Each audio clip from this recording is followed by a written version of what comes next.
The video didn't, the screen recorder didn't work, so I didn't get the first half of yesterday's lecture recorded. Just the second half. You can see the first half in the afternoon class. But were there any questions from last time? No. All right, I wanted to bring up the book so we could see a lot of examples for nomenclature. But let me see if we can do some others.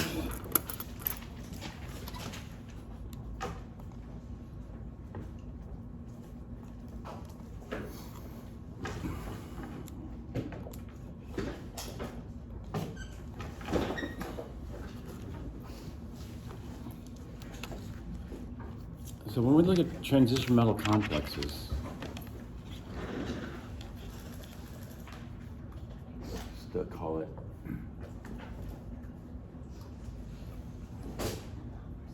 TM for short, transition metal complexes. We'll have some metal cation plus the ligands. Ligands are going to have a lone pair. Ligands could have a charge, they could be negatively charged or they could be neutral, but they're all going to be Lewis bases. So it could be 0 or minus something. Let's call it minus y.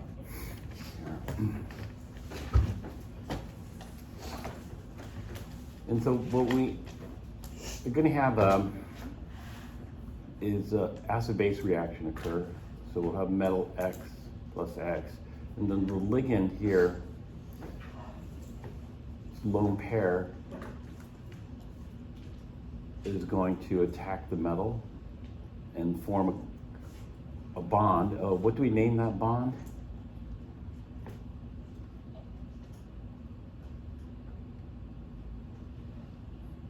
What do we name the bond? It's a bond where both electrons come from one of the atoms. Now, it's not like coordinate covalent bond. Good, Tristan. And then what do we do about the charges? This could be a 0, or this could be a minus y. What do we do about the charge? Normally when we form a bond like that, it alters the way the electrons are shared. So the ligand is actually giving up an electron to the metal, because normally when we think about a covalent bond, one electron comes from atom B, another electron comes from atom A, and they share, right? In this case, both electrons come from one of the atoms, and the other contributes 0 electrons. And so that alters the charge, because now this metal has an extra electron. If we do IP by formal charge, formal charges change, because when we count the formal charge here, lone pair belongs entirely to this species ligand. But now, when we have a covalent bond like this, a coordinate covalent bond, it's split. So the charges are going to change, but what do we do with transition metal complexes? Do we keep track of the charges? No, you'd expect the charges to change, but because of the conventions for this, what we do with the charge is we just don't do anything. So the charges before are the same as the charges after. So the ligand is still going to be 0 or minus y, and the metal is going to still be plus x. Even though for sure we know we wouldn't have counted it like that, unless it was an ionic bond. If it were an ionic bond, yeah, then we would count it like that. But no, these form coordinate covalent bond with the metal. Usually metal and non-metal bonds are typically thought of as ionic, right? If you have metal and non-metal, it's an ionic compound, but these aren't. These are covalent bonds. And so the bonding is kind of weird. We need to know, some more, the quantum that's going on. But what we do is, whatever the charges were before, the charges are going to be the same after, and this is how we're going to count things. What do we want to count? What we want to count is the net charge. The net charge is going to be the sum of all the charges.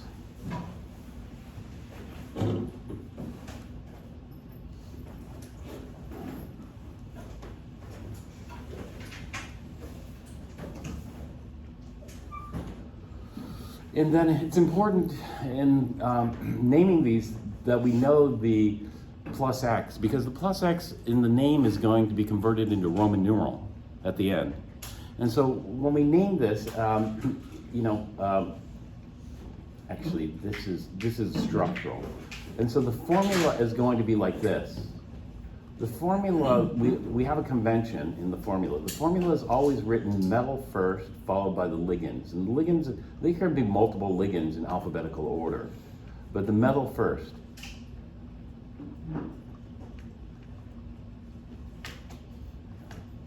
In the name, it's kind of weird because we do the ligands first in the name. Don't ask me why. Some things I just don't understand. But maybe I understand because that doesn't really matter which way they do it. That's probably it. But ligands first. And then we do it alphabetically with the ligands. For both the formula and the name, are the ligands supposed to be in alphabetical order? For both the formula and the name, are the ligands supposed to be in alphabetical order?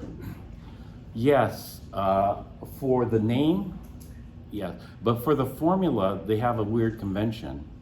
The weird convention is they separate the neutral ligands from the charged ligands. And so it depends on what era. Actually, I'll put this here. If the ligand has a 0 charge, we call it neutral ligand.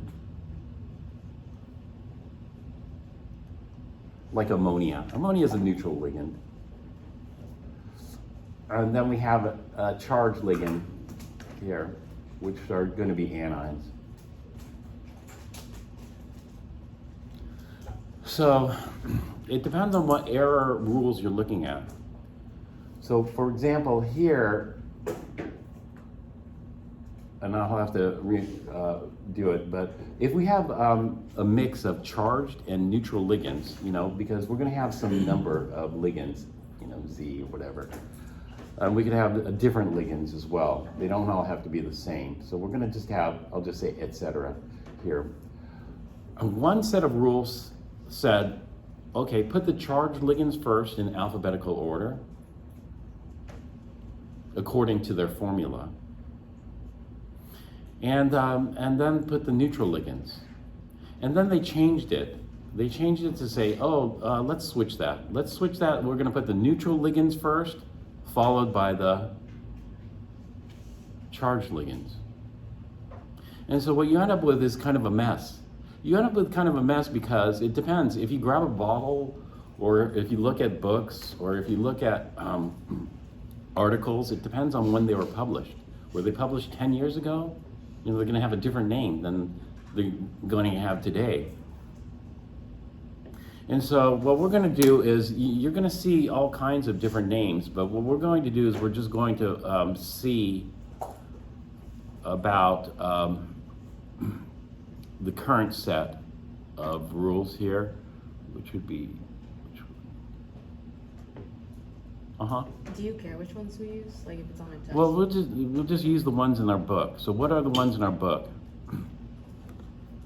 Actually, let me bring it up.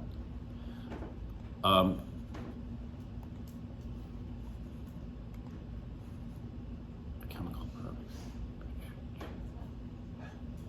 Chapter 24, here it is. So let's see what ours says.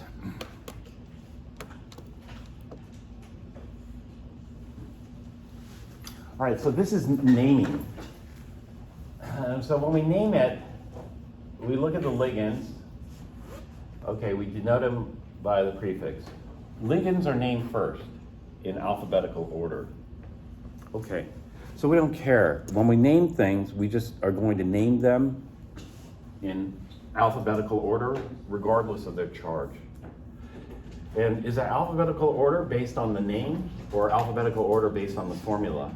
There's some naming systems that have that mixed up. So we're going to just alphabetical order based on the name, not the formula, because It depends on how you write the formula. This is a rule I didn't like. They used to say based on the formula, but it depends.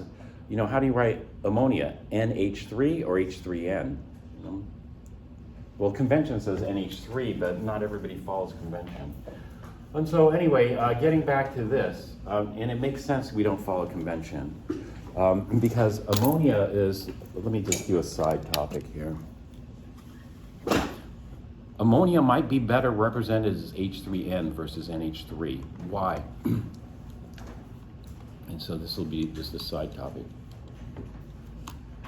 You know, NH3 or H3N. How would you name the first one using our nomenclature rules from Chem 1A?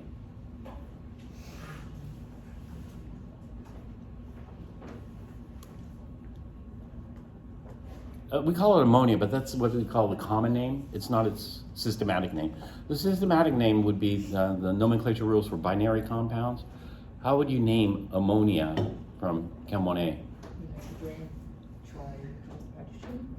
No. Close. Nitrogen's right. Tri is right. But that's it. Hmm? Huh? Hydride. Nitrogen trihydride.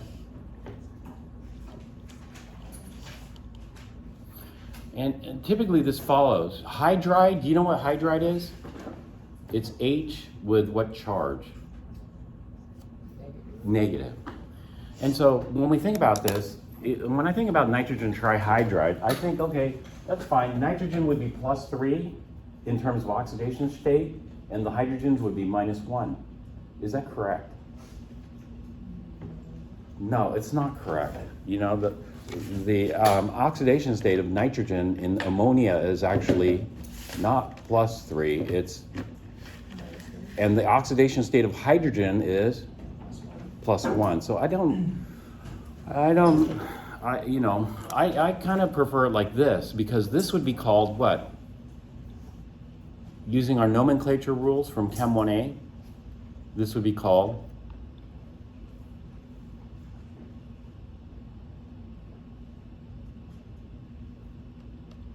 well, you probably should review that as well. Hydrogen,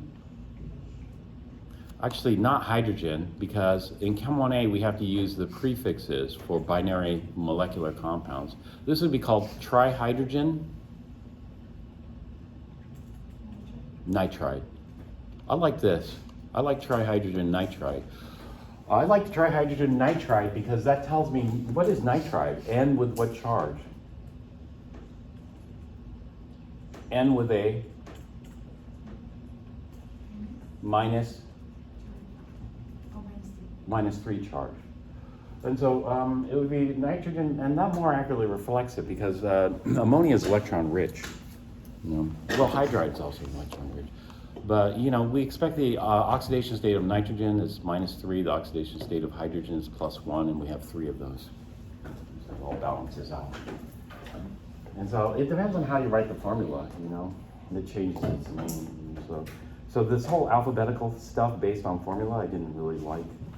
But I like the alphabetical based on name. I think that's better.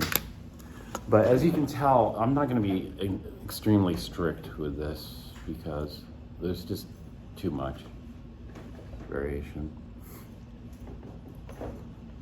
And so, anyway, it's a ligand, and we don't have to worry about the charge. And so let's go back to writing formulas. This is naming things.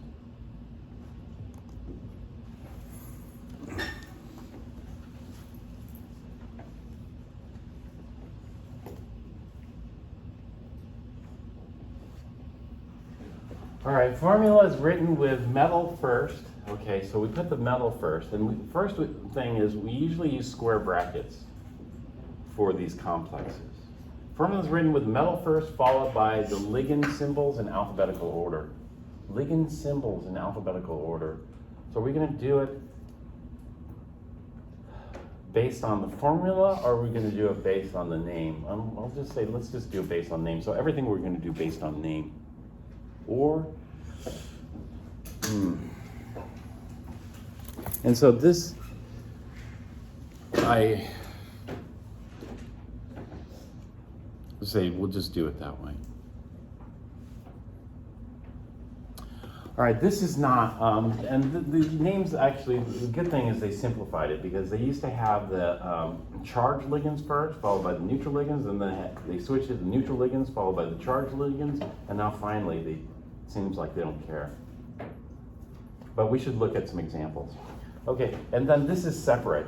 This is if you have an ionic compound, cations are always first and followed by the anions. That's if you, has nothing to do with ligands. We don't have cation ligands. Okay, so this is just like if we have a complex cation or complex anion, we do the cation first, followed by the anion.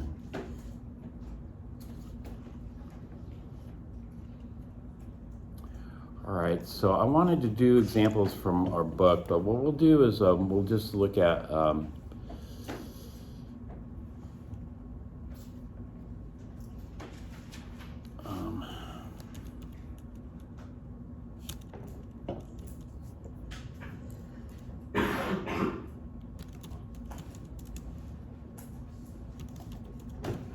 we'll just look at some examples of naming complexes just off Google here.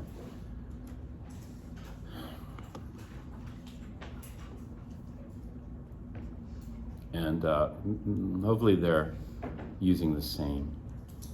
Just look at Purdue here. Purdue's not the same. I prefer this as well. Some people have already noticed this and asked me about it. But you know, our book calls F- fluorido. For decades, it's always been called fluoro, and I still am in the habit of calling it fluoro. Our book calls chloride chlorido, and the same thing. Traditionally, it's been called fluoro. Bromide is bromido in our book, but bromose, and so there's differences here. So if you see fluoro, chloro, bromo, iodo, oxo, you know, our book calls this oxido. Our book calls this hydroxido. And our book calls this cyanido. I call it, but I'm in the habit of using these because I've used these so many years. Fluoro, chlorobromo, iodo, cyano, hydroxo. Things like carbonyl, nitrosyl. I don't like this nitrogen or oxido name for nitrosyl. Traditionally, it's been called nitrosyl. This is fine. Aqua, amine, 2 M's, carbonyl. Those are common. Let's see if they give us some examples here that we can do. Yes, let's try out some of these practice problems. And so I like to put the complexes in square brackets. They didn't do it here, but that's okay if they did it or they didn't. This is just a normal potassium ion. So we call that potassium, and we don't call it tetrapotassium because in ionic compounds, we could figure out the ratio, you know, that is how many potassiums we need for this particular thing. And so this gives us a total of +4.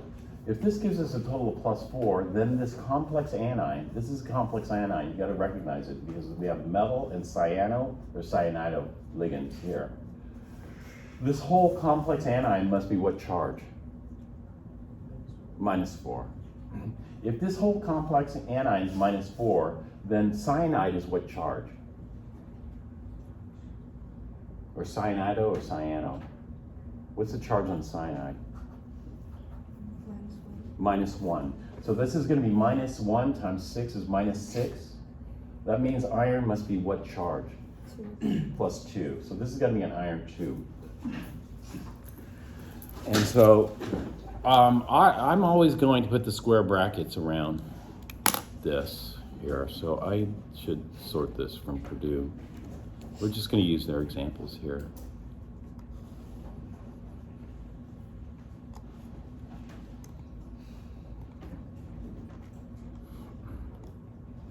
Oops.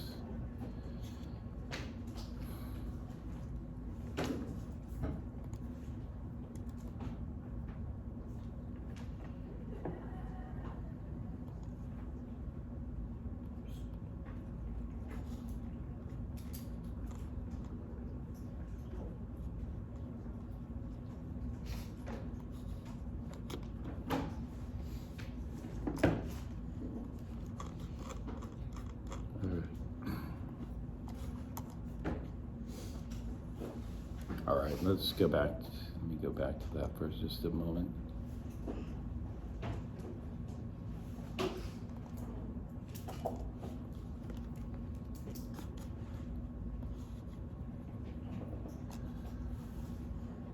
So I'm going to borrow their problems here, since I can't get the book's problems right now.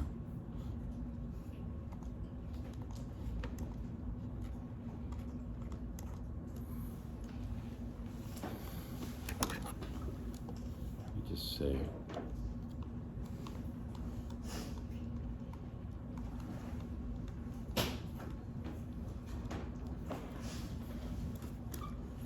So first we name the cation, which is just potassium.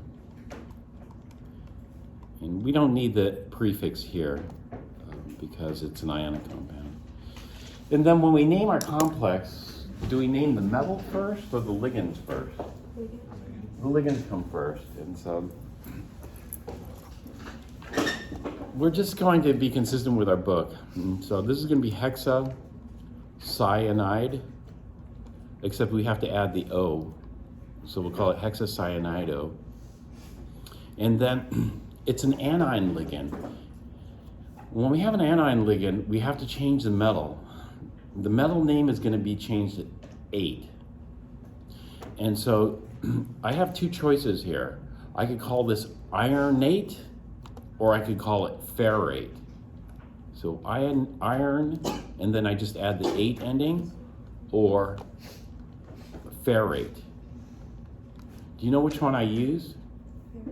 I'm going to use ferrate.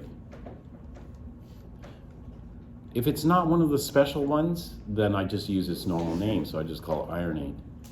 And then we figured out the charge on iron has to be a +2 to give an overall charge of -4 on the ligand.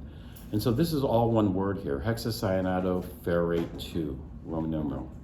And the name of this would be potassium hexacyanidoferrate 2.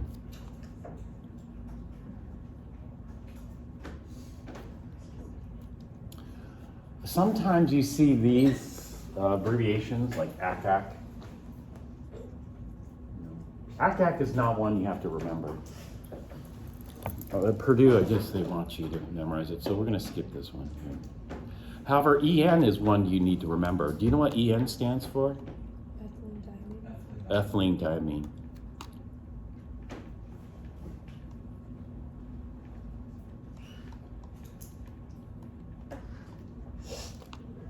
Ethylene diamine is 2 words.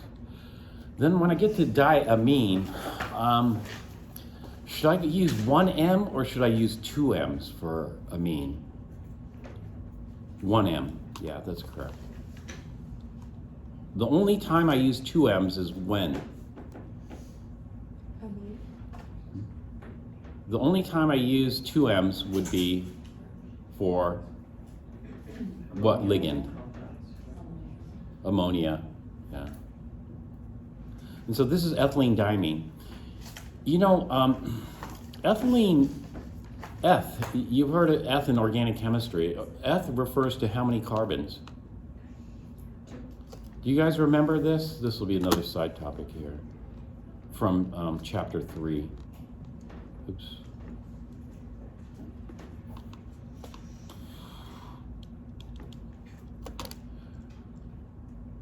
You are going to have to remember these. So meth, eth, what comes next? Meth, eth, prop, bute,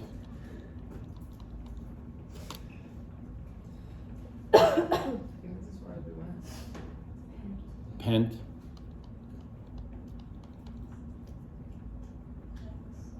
hex,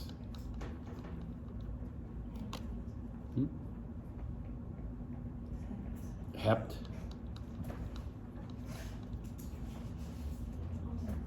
oct,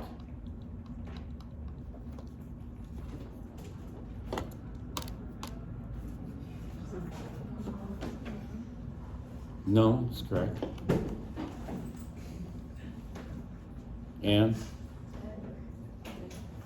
Deck, good. So, and what do these refer to? 1 through 10. Hmm? 1 through 10. I'm sorry? So 1 through 10. 1 through 10? Yeah, 1 through 10 what? Oh, carbons. Carbons, yeah, good. Number of carbons. 1 through 10.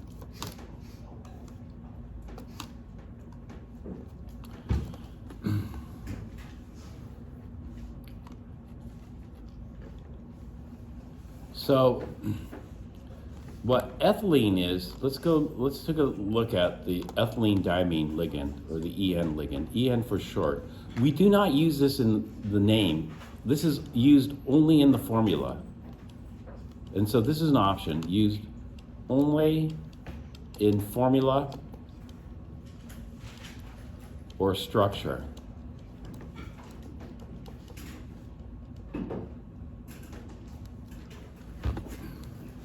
Not in the name.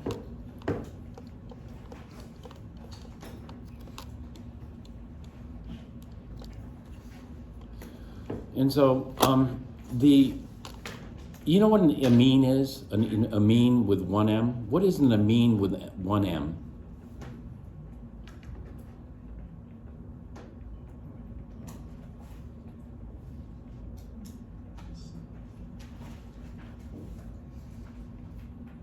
You just told me what an amine with two M's is ammonia. What is an amine with one M? Are those the compounds that resemble and behave like ammonia? Yeah, right. They're ammonia-like compounds. And so that's good. So the name kind of tells us this. So we have two carbons.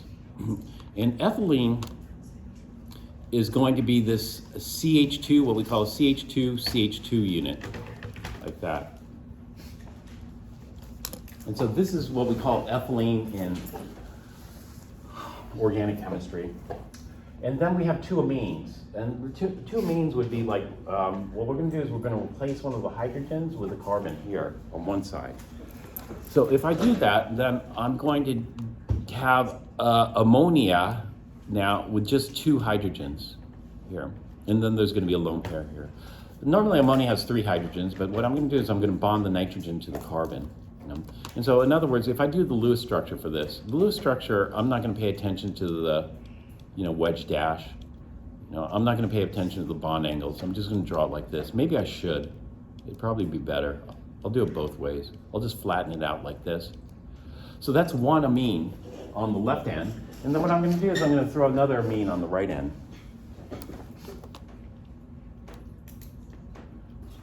So this is called ethylene, because we have the ethylene group stuck in the center, and then we have two amines stuck on the ends. Do you see that? And therefore it's called ethylene diamine. Ethylene diamine is what we call a chelating agent. What is a chelating agent?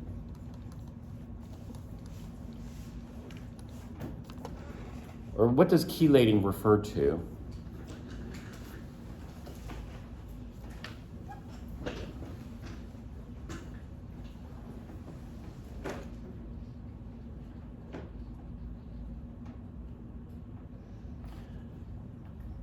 The word chelating comes from the claw of like a crab or a lobster or something like that. And so what's the significance of that? In other words, we have the two different types of ligands. We have monodentate. What does monodentate mean?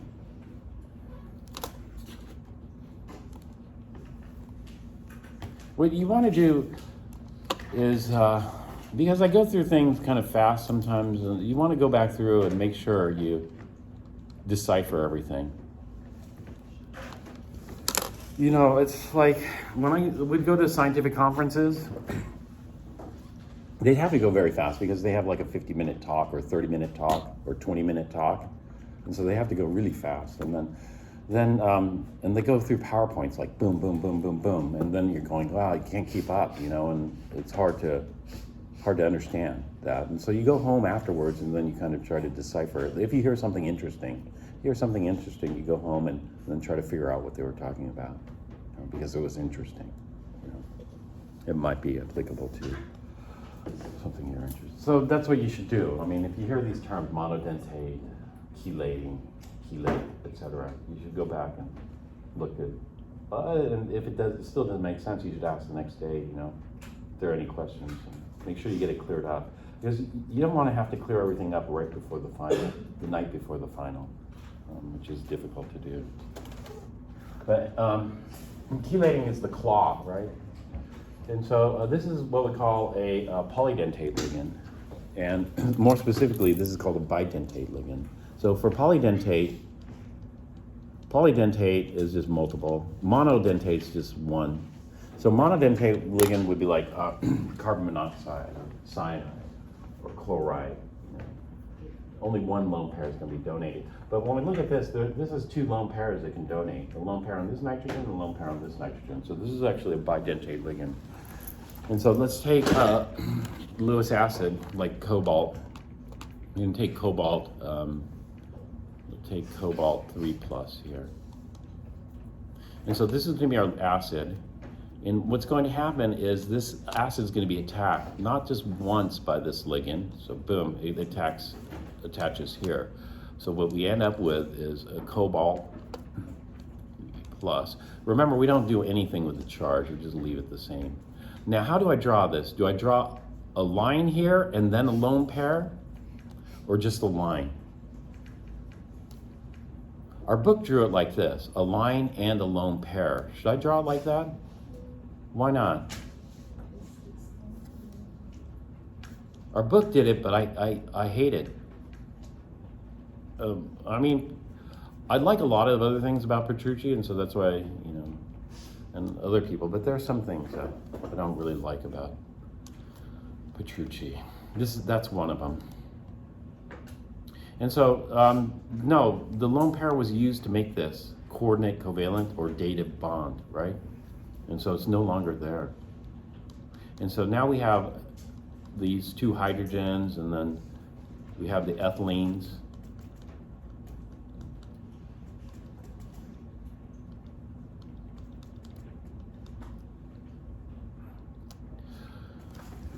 You know, when we have these, this bond, like, you know, what kind of bond is this? What's a hybridization on nitrogen here? This would be sp3 and the carbon? And so you have two sp3 orbitals. If you rotate this, does it break the bond? No, so there's free rotation around single bonds, because it won't break the bond, the overlap is still there. However, if you have double bond, you have pi bonds, you know, and the pi bonds are going to have the orbital overlap above the internuclear axis and below. So if you tried to rotate a double bond, it doesn't rotate. You'd have to break the pi bond in order to rotate it, right? Because the p orbitals are lined like this. If you rotate one of the atoms, you have to break the p orbital overlap. And so double bonds do not rotate freely. So this thing's just flopping around like a spaghetti noodle or something like that, you know? And eventually, what can happen is the other end of this spaghetti noodle can come close to the cobalt here, and then this second lone pair can attack the cobalt here. And what ends up forming is like a chelated complex here.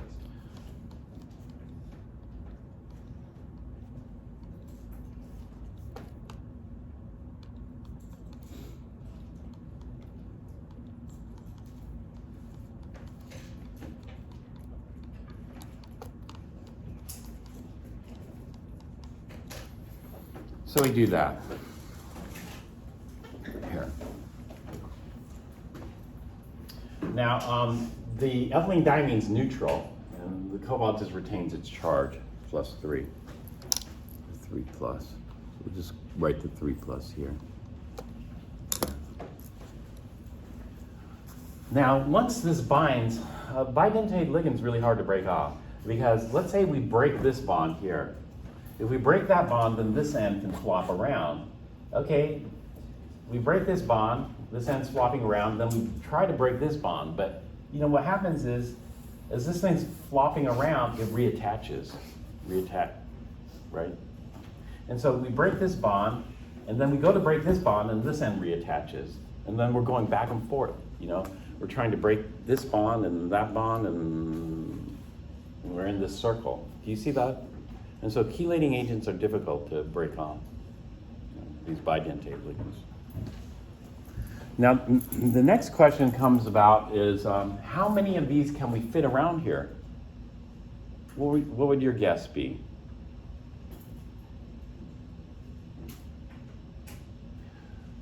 So, it turns out for cobalt-3, we can fit, cobalt-3, do you know the coordination number of cobalt-3? Coordination number, Cn, equals the number of donor atoms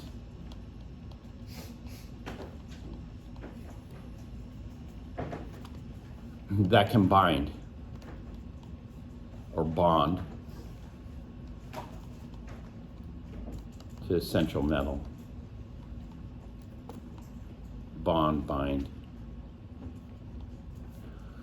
The way I prefer bind because sometimes these ligands are, you know, break off easily. You know, and so I probably prefer to say bind. You want some of the ligands to break off easily. Let me give you an example of a ligand that you want to break off easily.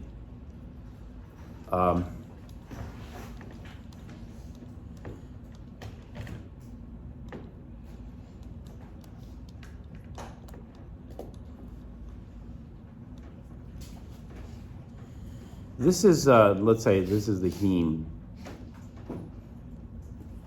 part of hemoglobin. You know, there's a bunch of rings here. I'm not going to draw the whole thing. You want, like, oxygen. Oxygen's a ligand. Oxygen's not a great ligand. You know, but what we're going to do is we're going to use valence bond theory to describe oxygen. Is valence bond theory really quite accurate? No, but, you know, it's okay because I'm not going to draw out the, I tried to draw, you guys remember in Chem 1A, I tried to draw out the electron density map of oxygen. You remember that? Came out quite a mess, you know, because I tried to fill the orbitals with the sigma 2s, sigma star 2s, and then I drew different colors. Do you remember that? Something like that. Well, anyway, so we're just gonna draw it like this, you know, and that's what most people do anyway, so we'll have a lone pair attached there. This is not a great ligand, O2, but you don't want it to be a great ligand because you need it to break off. If the O2 can't break off easily, then you're going to asphyxiate yourself. The O2's gotta be able to break off. You don't want it to really bond strongly. You know what bonds really strongly to iron 2?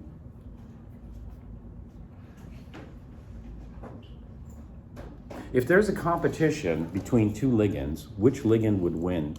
The competition is going to be between oxygen versus carbon monoxide.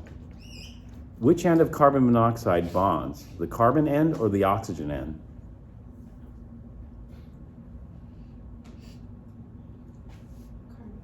The carbon end. Why?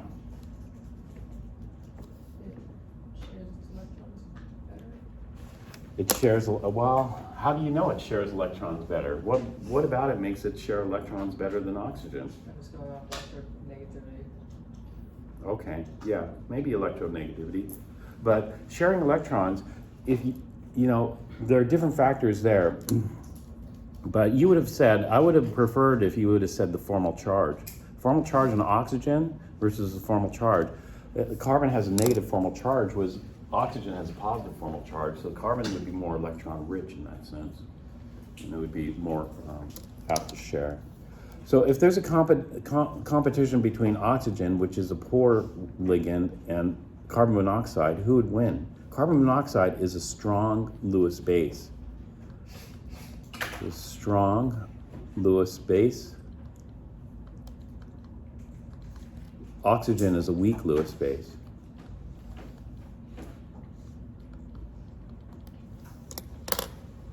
If we have a competition, the stronger wins. And so, in other words, carbon monoxide wins. But the problem here is carbon monoxide really bonds the iron. It forms a more permanent bond. You know, it's like super glue. Whereas, you know, this would be like, you know, Velcroed on there, glue sticked on there. Well, this would be like super glued on there. So when I say bond, you know, it depends. So I'm just going to say bind, you know, that number of donor atoms that can bind to central metal. Because sometimes that bond is not so strong.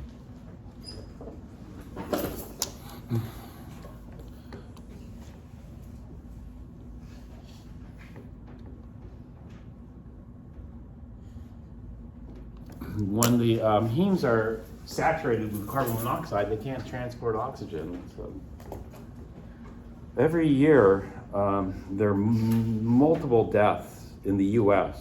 from carbon monoxide poisoning. And so you want to be careful with that. You know, you have sources that can potentially generate carbon monoxide, like water heaters in the house. You know, if the water heaters, you aren't getting adequate ventilation, you aren't getting adequate oxygen in there, are going to generate carbon monoxide. You know, stoves, you just got to make sure. You know, you want it to burn with what color flame? You know, your flame should always be a nice. This is for you Chem 4 people. Orange. You want it to burn with a nice orange-yellow flame? Blue. Or a nice blue flame? Yeah, actually go with the blue. If you're getting an orange-yellow flame, you're generating carbon monoxide. Stay away from that, you know. Or adjust it. You need to adjust the stoichiometry, what we call the air-fuel ratio, you know, to make sure it's properly burning. The old automobiles used to generate a lot of carbon monoxide. You know, people who wanted to, I don't know if it's a gentle death, but people who wanted to end their lives would take a hose and bring it from their exhaust and then bring it into their car and try to poison themselves with carbon monoxide.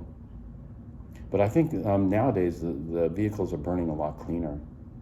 And so you might die of CO2. Too much CO2 is bad too, you know. This is why, like on the space station, they need to get rid of the CO2 concentration, because CO2 is what we call a, well, tell me some chemical properties of CO2.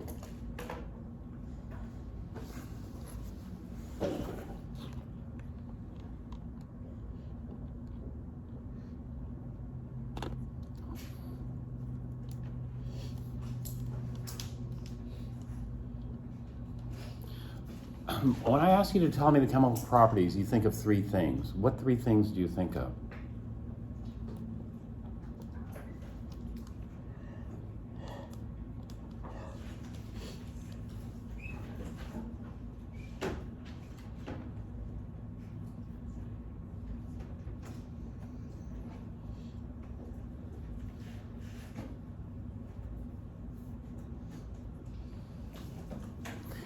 When I think of the, I think of the, you know, how many different chemical reactions are occurring every day?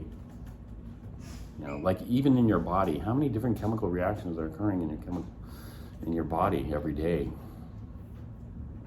Or on the planet every day? Like, innumerable, right? Well, so many. But what we want to do is we want to not look at them individually, we want to categorize them into different categories of chemical reactions, you know, either based on pattern or based on driving force. I like to base it on driving force. So how many different types of chemical reactions did I say there were? The big three or all the subcategories? No, the three. I don't want all the subcategories because it'd be just too many. Way too many. And so what types, if I'm looking for the chemical properties of CO2, what would I look for first?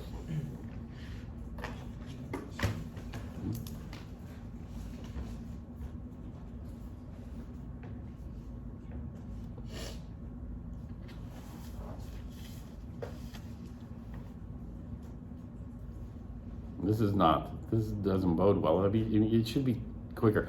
In other words, this is what I don't want to spend too much time talking about studying, but you know, what you could do is you could like review the topics of the previous day, you know, and make sure that you didn't miss a lot of stuff, or make sure that you understood everything. Because what I found when I was a student at UCLA, that like 90% of the tests, that most of the tests that I took were just information that was presented in lecture kind of thing. So if I didn't miss, normally I miss a lot of stuff because I'm a very slow writer, and so I'd miss a lot of stuff in lecture. If the instructor allowed us, and this is in the old days, and if the instructor allowed us to record the lecture, only one instructor allowed me to record their lecture I had a tape recorder, you know, with a cassette tape. It was history of French film. But none of my science classes I could record. Do you still have the cassettes? The cassettes, do you still have them? Probably not. I don't know, but I would, yeah, maybe I have them. I don't know, I'd have to go look. I had a whole bunch of stuff when I was a student. I just put it into storage. It was a storage closet, and I threw everything in there. And then when I looked, this was an outdoor storage closet. And then when I went back and looked, there were a whole bunch of mouse droppings and like rodent droppings in there. And then I thought, you know, hantavirus or plague or whatever. So I just kind of bleached everything out and then threw a whole bunch of stuff out. You know, I was able to recover some stuff, but the mouses started eating the paper and whatever else it was around there. This got into this. It was an outdoor place because I didn't have anything. So otherwise, I keep a lot of stuff. I don't know if I would have kept that. But I would go to sleep listening to the lectures. And that turned out to be one of the easiest classes I took there because, you know, some classes are difficult. History was a hard class I took at UCLA because history was, they didn't want anything that you learned in lecture. They wanted you to come up with some new ideas. So I wrote an essay. In history. It was just stuff, you know, repeating stuff from the class. And I got an F on it because it wasn't anything new. It's just regurgitation of the other stuff. And so I just made up some stuff, and then it was okay. You know, come up with some kind of hypothesis. You know, about it was difficult for me to do that. But anyway, for the science classes, it was like that. And so as long as you could capture and retain the information, then it's good. But if you miss, like, and they did studies about memory, you know, people, you know, start to forget things, and they forget things kind of at an exponential rate, and so you have to be aware of that. Metathesis, is that what you're looking for? Yeah, I was looking for metathesis. Okay, so metathesis, well, one, this is not an ion. So I'd look, is this an ion? No, it's not an ion. If it's not an ion, then no metathesis, right? However, the other thing we have to look for is, can this form ions? You know? So for example, if we hydrolyze it in water, can it form ions? And so there is potential metathesis.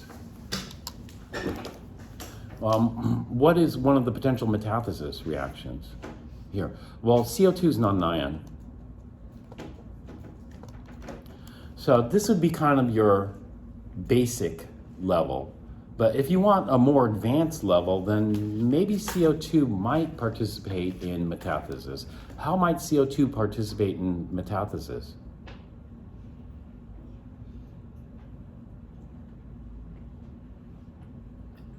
Can it act like an acid?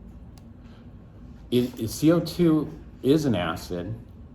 In Chem 4, we had people memorize this. I didn't have anybody memorize this, but it's a non-metal oxide plus water. Non-metal oxide plus water makes what? Acid. This makes, you know what acid this makes? Carbonic acid. Carbonic acid contains carbonate.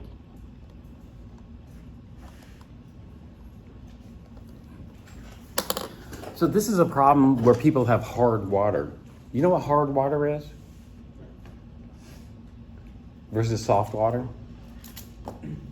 Hard water contains 2+ cations like magnesium and calcium. And if you have carbonate, carbonate loves magnesium and calcium ions, right? And so you end up forming deposits of calcium carbonate and magnesium carbonate precipitate.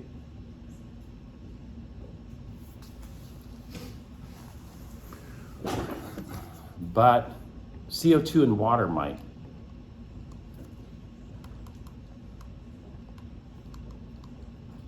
CO2 is normally a gas, but you know, if we have some CO2 in water, might. And we know that there's some carbonic acid in our DI water, because do you know what the pH of our DI water is? The pH of our DI water is 4.5. You know what neutral pH is? 7. Our water is quite acidic, you know, because that's powers of 10. It's a power function. pH is a power function. And so it's powers of 10. And so that's 7 to 5 is 2 powers of 10. It's 100, you know, 10 squared. 100 times more acidic. So this would be kind of more advanced, you know, getting deeper into the thinking of this. You know, this is a potential reaction if there's water around, but if there's no water around, then it's not going to happen, right? And so what we say is CO2 is not an ion. Might react. The problem is this is highly unfavorable, because you should memorize that carbonic acid is extremely what? Unstable. So this is highly unfavored. However, we know a little bit's got to form, because otherwise the pH of the water should be 7. Correct?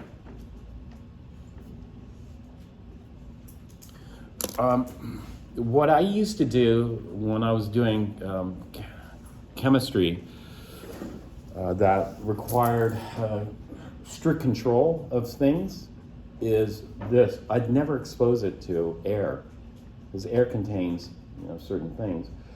In other words, if I needed to keep strict control, I'd put a blanket of noble gas. Usually I used argon. I used argon because argon's heavier than air, so it would form a blanket of argon over whatever I'm using, and therefore the air doesn't touch what I need. So we have a storage tank for DI water upstairs in the attic space here. And if we injected that tank with argon gas, then our pH should be 7, you know, because that would push out the air. We'd have no CO2 contamination. But argon's kind of expensive, so we don't do that.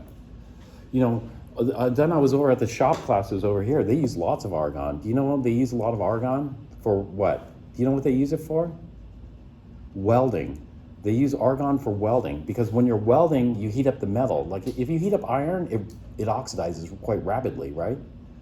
And so what they do is they put a blanket of argon when they're melting the iron so it doesn't oxidize. You know, so it's to protect it from air oxidation. But in general, CO2, it's a molecular compound, so we don't really think of metathesis. Maybe in this kind of weird case, you might get metathesis. Well, this weird case is kind of important for pipes and other stuff, because the pipes can get clogged up with hard water deposits. We could just call them hard water deposits. Water is really important in chemistry. We don't spend enough time talking about water. I mean, people, even though I keep saying our water is not distilled, you know, this water that comes out of the tap is marked DI. DI stands for not distilled. Do you know what DI stands for? Deionized. If this cap here were written DW, then it would be distilled water. Why do we use deionized water, not distilled water? The reason we use deionized water is because it's a heck of a lot cheaper. I used to use distilled water when I was at UCLA, but I used double DW. You know what double DW is? Double DW is you distill it once and then you distill it twice. So it's doubly distilled water.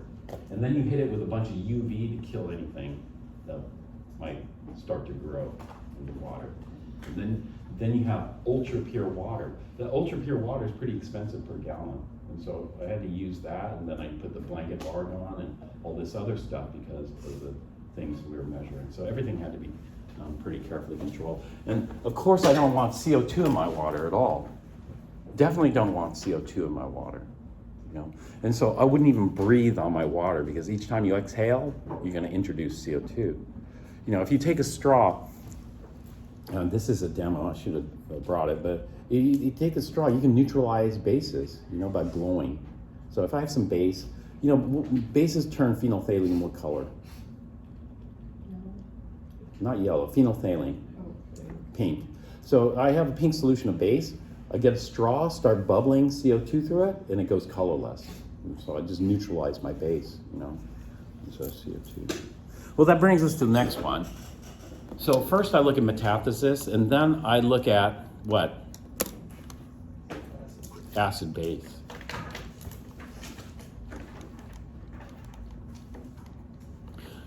When I look at acid base, I do Bronsted first. Bronsted because it's a heck of a lot easier versus Lewis.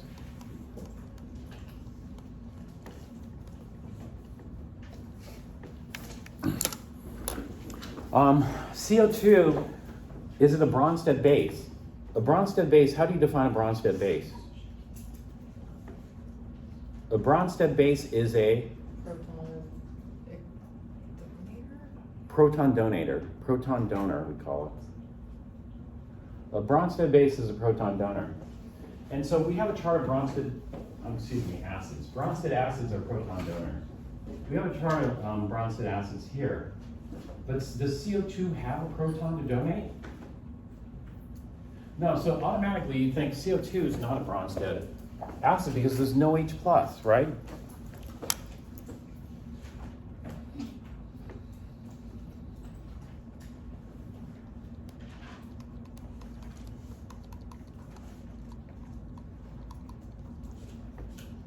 And can it accept an H+? Not really. So no H+ to accept. However, this is the Chem 4 level. Now we're at the Chem 1B level, right? The Chem 1B level is going to be, of course, is going to be more advanced. But even at the Chem 4 level, you take a look at this. You see on the right-hand side, about 2/3 of the way up, a little more than 2/3 of the way up. What do you see there? Do you see CO2 on the acid chart? Here, I'll show you where I'm looking here. I'm looking right here. Do you see CO2? I don't know if you guys can see it.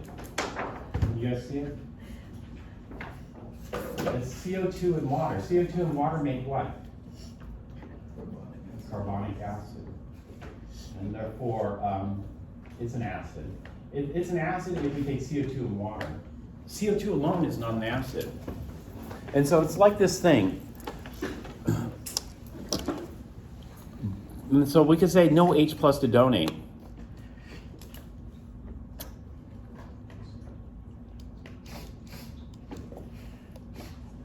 Unless in water.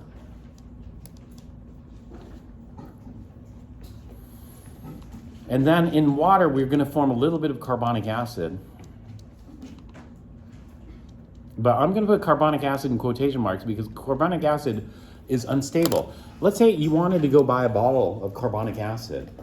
If you go buy a bottle of carbonic acid, they're not going to call it carbonic acid. Do you know what you're going to call it? Because you go to the store, you go, okay, I'd like a bottle of carbonic acid. And you pay good money for your carbonic acid. You bring it home and you go, hey, there's barely any carbonic acid here. This is all CO2. This is all CO2 and water. So you return it to the store and say, hey, you know, I want my money back because this is all CO2 and water. Right? And they go, okay. But you're never going to get a bottle of carbonic acid because it's always going to be CO2 and water, and it's going to form a tiny, tiny bit of carbonic acid. That's it.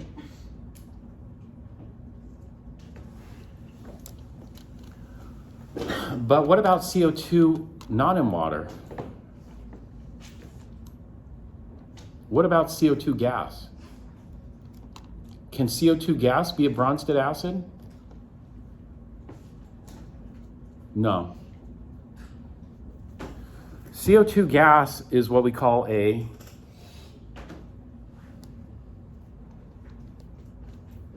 Lewis acid.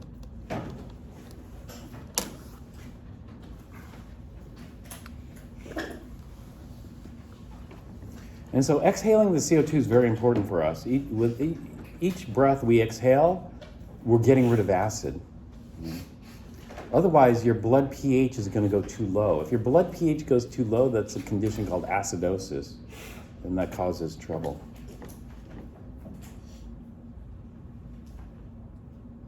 So we need to know, yeah, CO2 is an acid. And this is why they don't want too much CO2 on the space station. Other people are trying to get rid of CO2 because CO2 is a greenhouse gas. The greenhouse gases is they trap infrared by the vibrations of the molecule, kind of thing. So they're worried about the temperature, trapping infrared heat in the atmosphere.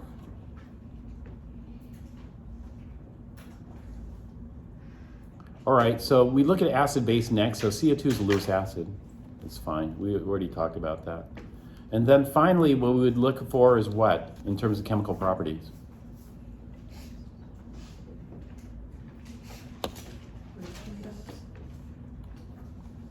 I'm sorry?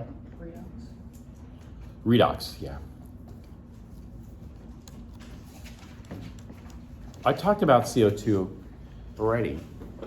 Would we classify CO2 as an oxidizer, reducer, or neither?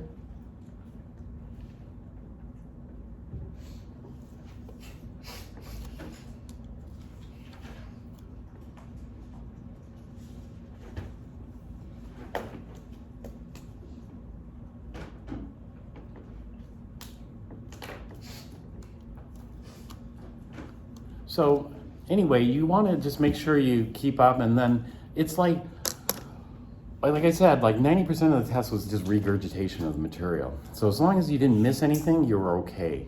So if a question on the test came up, is CO2 an oxidizer, reducer, or neither? Then if you knew the stuff, oh, that's easy. It's just regurgitation of material. You don't have to come up with some new hypothesis, some some new discovery about history that nobody else has seen before. You don't have to do that. So if you got it, then that's great. And then you can increase your probability, because I figured if 90% is just regurgitation, then as long as you can remember it, you're okay. So I just worked on memory. And then people say, that's memorization. Memorization is not good. But if you remember all that basic stuff, then you can do the other 10%. The other 10% of the exam is you got to come up with something more advanced, as far as problem solving or as far as knowledge goes, application. And so that other 10% is a lot easier if you have a strong foundation in the 90%, As far as redox, I said that CO2 is a oxidizer, or did I? I don't know. Sometimes I work on my memory, but my memory's bad, so I had to work really hard on my memory. So hopefully I said that CO2 is an oxidizer because oxygen's happy as is with 2 electrons, but carbon's +4, it's maxed out. So the only thing that this could be is an oxidizer. Is it a very good oxidizer? No. It can only work with powerful reducers, things that are extremely electron rich. Things like, what are electron rich elements?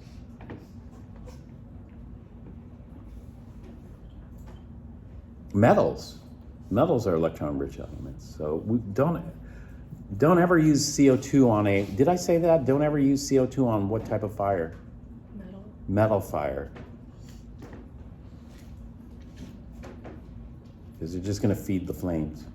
And so this is a poor oxidizer. It's a poor oxidizer. We know it's a poor oxidizer because, from empirical knowledge. Empirical knowledge just means we know they use it in fire extinguishers, so it can't be all that great of an oxidizer.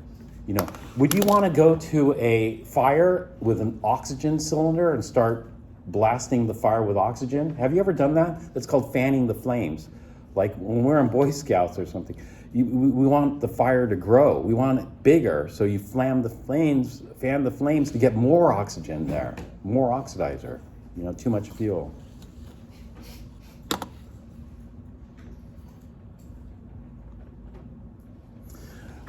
It could potentially be a reducer if you had something powerful enough to strip the electrons off oxide. This is carbon dioxide. So it's possible it could be a reducer, but when we're looking at this, poor oxidizer is probably it, and it's going to be even worse as a reducer. Extremely, extremely poor reducer, but that's it.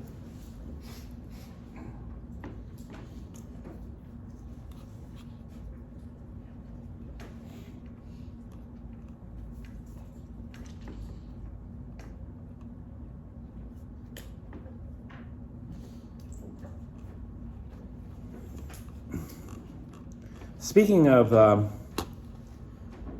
this kind of stuff, I told you my preference is this. Here. Remember the hydrogen, trihydrogen nitride, right? However, if I had this NF3, then my preference would not be flipping it over. My preference would be to leave it like this. I would leave this one for sure like this, and I'd call it nitrogen trifluoride.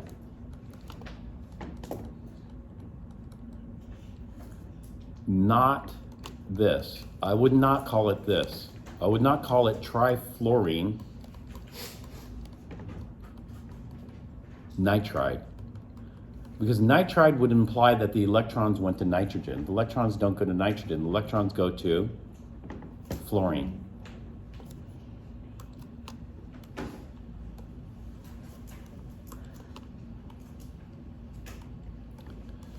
So, well,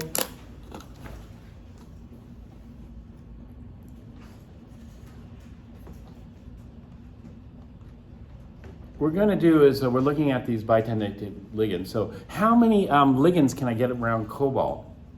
And so that deals with the coordination number. And the coordination number is, we're just going to look this up in the table.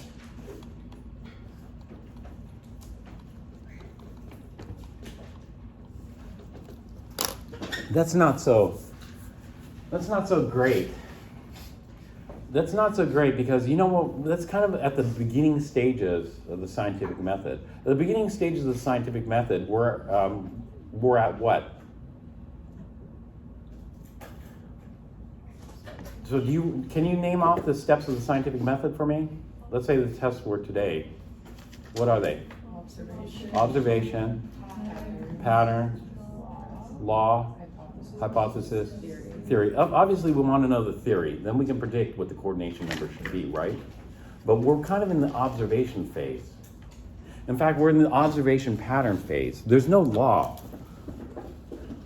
It would be great if there was. And then, law is fine. We don't need to know the deep fundamental picture. We can just use the law to make predictions. We just want to make predictions. It's nicer if we had a deeper understanding of stuff, but, that's the whole thing about research. There's so much stuff that isn't well understood, that needs to be better understood, right? But there's just not enough resources, not enough people, not enough other things. So there's just a tremendous amount of stuff. So when I went into science, I was thinking, boy, everything's already been figured out, but no, that's not nearly the case. There's still so much stuff that's not. And when you hear people say they know, everything about a particular system, then you have to be kind of skeptical about that. Really, oh, that's interesting. But anyway, going back to this, we look it up in a table. So let's take a look at the table. And I was going to use our books. We have a good table in Appendix D. Have you seen Appendix D? You've used Appendix D before, right? Appendix D stands for what? D is for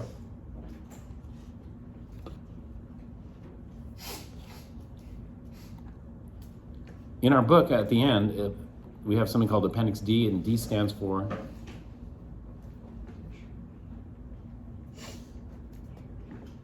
data table.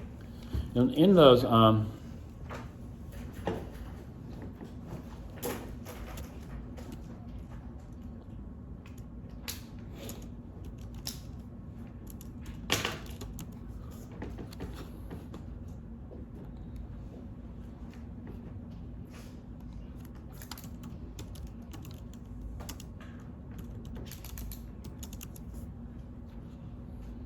me see if I have a decent one here.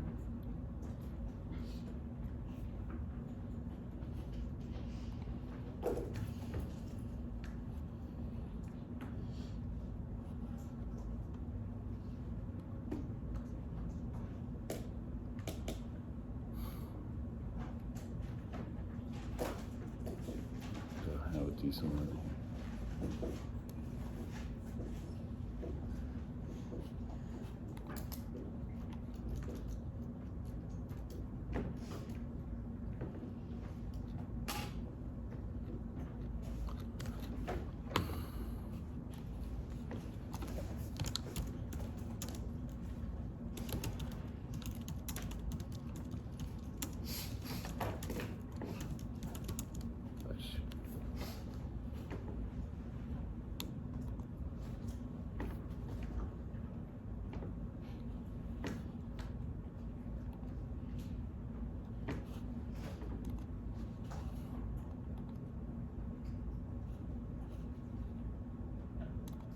I picked the wrong site here. But we'll just use this anyway. So here's our data. So these are amine, these are cyano or cyanido. This is thiosulfato. Thiosulfato turns out to be a monodentate ligand. So only one lone pair can be contributed at a time. And so it looks like it potentially could be a bidentate ligand because it's kind of big, but it's not. These are just monodentate. These are silver. So when I look at silver, it looks like the coordination number is 2. But is that a very large sample? It doesn't seem like it. And then I go to aluminum. It looks like coordination number is 4. And then what was I looking at? I was looking for cobalt. So let's take a look at cobalt. Oh, shoot. This only has 1 cobalt. And this would be a cobalt. This thiocyanate is -1, so this is only cobalt 2. I'm looking for cobalt 3. And so what we do is we look at the data table, and then we look for patterns. And based on those patterns, we come up with another table called the coordination number table. And so there, silver is coordination number 2, et cetera, et cetera. Cobalt 3 has a coordination number of 6. If it has a coordination number of 6, how many ethylene diamines can I fit around cobalt? No, I cannot fit 6 ethylene diamines because each ethylene diamine has how many donors? This is why I call it donor atoms. Each ethylene diamine has 2 donors, and therefore I can only fit 3. And those 3 are going to be in an octahedral configuration. So what we'll do is we'll just say etc. And so I'm going to do it by drawing. Do you remember how to draw the kind of the octahedral 6-coordinate complex like this?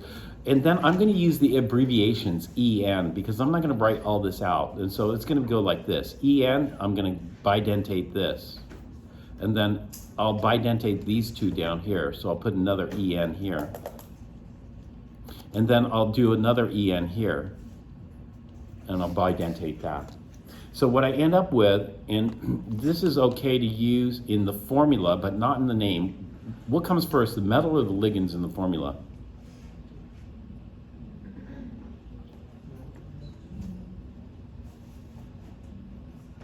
What comes first is the metal, followed by the ligands. Now the ligands, I have 3 ethylene diamine ligands. So I'll go cobalt, En3, and then what's the charge? Well, ethylene diamine has what charge? Neutral, and cobalt is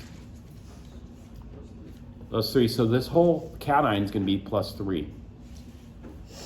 And let's name this. How would I name this?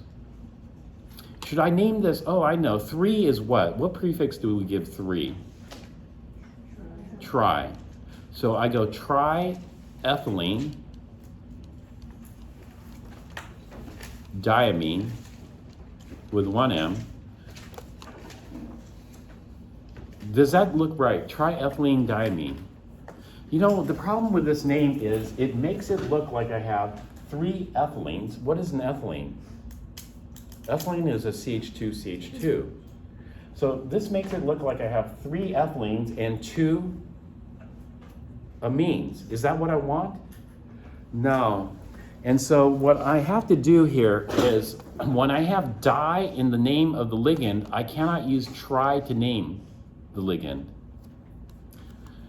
And so I have to have another naming system here. I'm going to call this tris. So this is going to be tris ethylene diamine.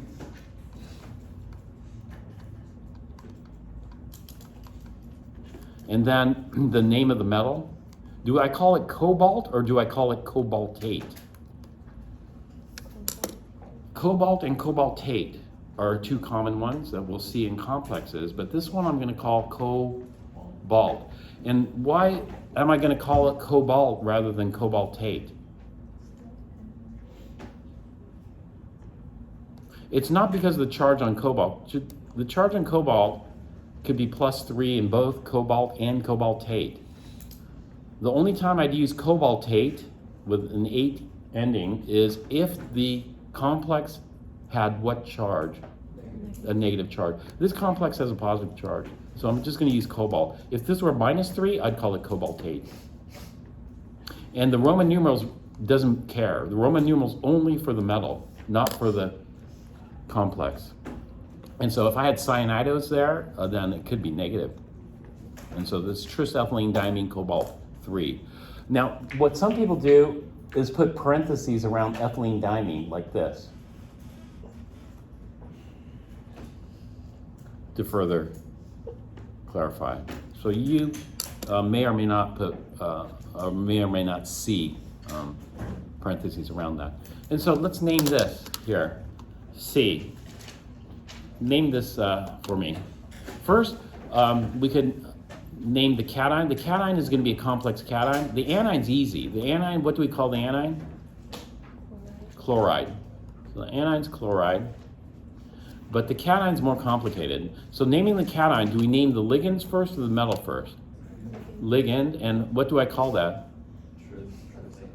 Tris ethylene diamine.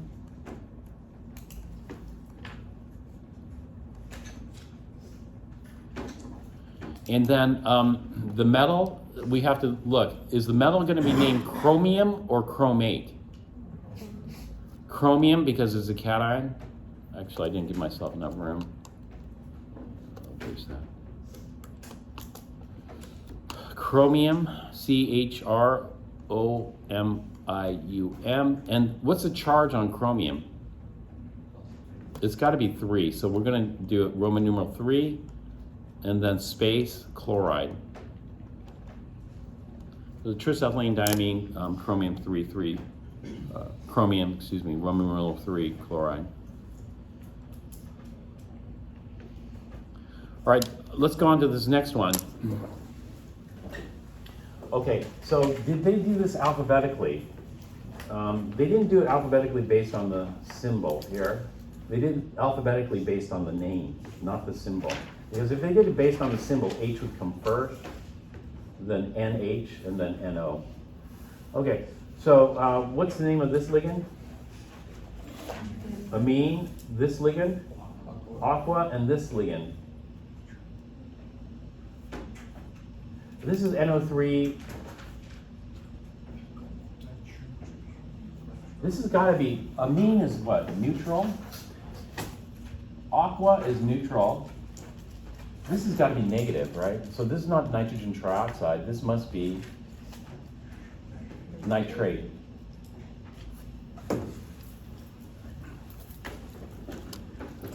All right, so if we're doing the formula and the name in alphabetical order based on the name, then this becomes pretty easy. This is going to be amine,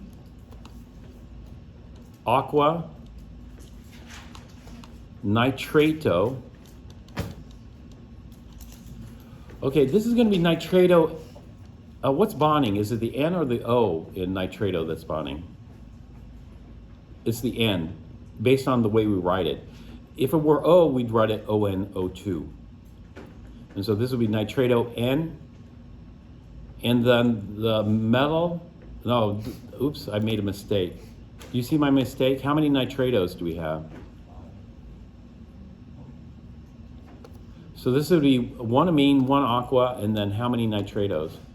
3. So this is going to be nitrato,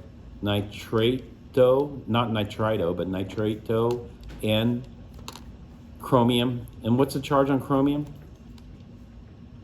This is chromium 3. And all these are chromium 3. Unfortunately, they did all of them. And they didn't do any anion complexes.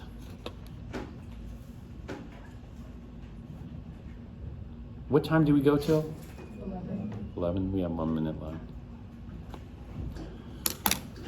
So we'll just do this one. I thought Purdue would give us more variety, but it didn't. What's the name of this? 4 is.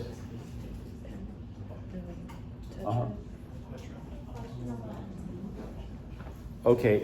Yeah. What's the question about D?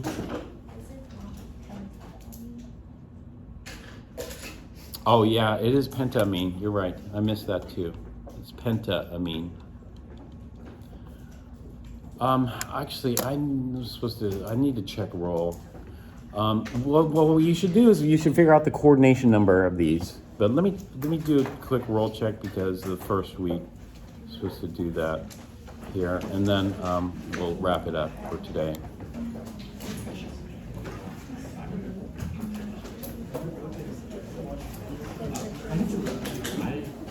I was gonna do some more stuff, but I forgot to do that.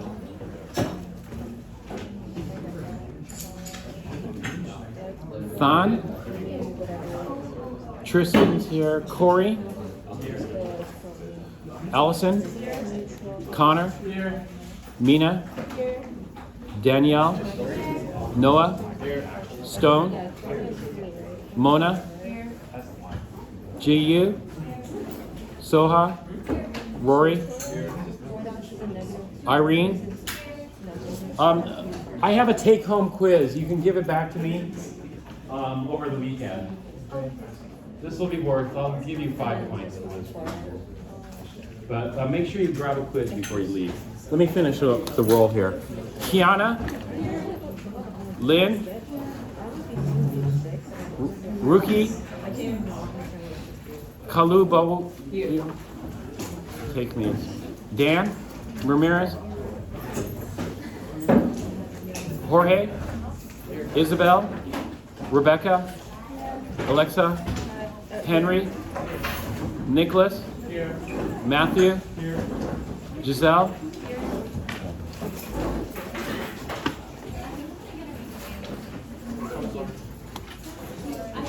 Professor, uh-huh. do you have time right now for me?